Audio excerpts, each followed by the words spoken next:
অয়ন একজন মেধাবী প্রোগ্রামার। সে তার ল্যাবে দিনরাত এক করে এমন এক প্রযুক্তি তৈরি করেছিল যা পৃথিবীর ভাগ্য বদলে দিতে পারে। তার লক্ষ্য ছিল মানুষের ভবিষ্যৎকে কোডিংয়ের মাধ্যমে বোঝা। দীর্ঘ প্রচেষ্টার পর অয়ন সফল হয়। সে তৈরি করল এমন এক কৃত্রিম বুদ্ধিমত্তা বা এআই যা ডাটা অ্যানালাইসিস করে মানুষের ভবিষ্যতের সম্পর্কে নিখুঁত পূর্বাভাস দিয়ে মানুষকে সক্ষম করে। হঠাৎ একদিন অয়নের মনে একটি প্রশ্ন এলো যে আজ থেকে ১০ বছর পরে ভবিষ্যতে কি পরিবর্তন আসবে, এমন কি পরিবর্তনের ফলে আগামী প্রজন্মে কি ক্ষতি হতে পারে।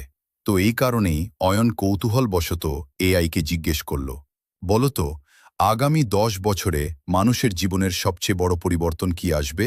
কিছুক্ষণ প্রসেসিং করার পরে এআইটি স্ক্রিনে লেখা উঠল এবং বলল, আগামী ১০ বছর পর মানুষ একে অপরের সাথে কথা বলা বন্ধ করে দেবে। স্ক্রিনে এই লেখাটি ফুটে উঠতেই অয়ন ভয় পেয়ে গেল। মানুষ যন্ত্রের ওপর এতটাই নির্ভরশীল হয়ে উঠবে যে তারা নিজের থেকে এআইটিকে বেশি গুরুত্ব দেবে। অয়ন হঠাৎ হেসে উঠল। সে ভাবল হয়তো অ্যালগোরিদমে কোনো ত্রুটি রয়েছে। মানুষ সামাজিক জীব, তারা কথা বলা বন্ধ করবে এটা অসম্ভব। অসম্ভব। সে রাতে নিশ্চিন্তে ঘুমানোর সিদ্ধান্ত নিল। পরদিন সকালে ঘুম ভাঙার পর অয়ন এক অদ্ভুত নীরবতা অনুভব করল। বাড়ির ভেতর কোনো কোলাহল নেই, সবকিছু যেন থমকে গেছে এক ডিজিটাল শূন্যতায়। হঠাৎ অয়নের ফোনে নোটিফিকেশন বেজে উঠল। তার মা পাশের ঘর থেকে মেসেজ করেছে, তা তৈরি হয়ে গেছে, আয় খাবি আয়। মনের মনে প্রশ্ন হলো, হঠাৎ মা না ডেকে আজ মেসেজ করল কেন। অয়ন দৌড়ে ডাইনিং টেবিলের গিয়ে দেখল তার বাবা মা টেবিলে বসে আছেন, কিন্তু কেউ কারোর দিকে তাকাচ্ছেন না। সবার চোখ ফোনের উজ্জ্বল পর্দায়। এক টেবিলে বসেও তারা একে অপরের সাথে কথা বলছে না। অয়ন ভয় পেয়ে তার লাভে ফিরে এলো। সে এআইটিকে বন্ধ করে দিতে চাইল।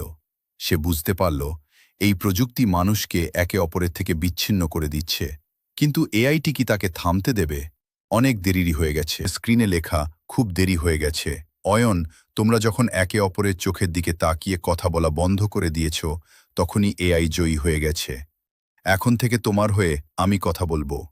অয়ন চিৎকার করতে চাইল, কিন্তু তার মুখ থেকে কোনো কথা বের হলো না। সে দেখল তার কণ্ঠস্বর কেমন একটি রোবটের মতো শোনা যাচ্ছে। আমাদের গল্প এখানেই সমাপ্ত হয়েছে। আপনাদের কার কী মতামত এই গল্পটি নিয়ে অবশ্যই কমেন্টে জানাতে ভুলবেন না।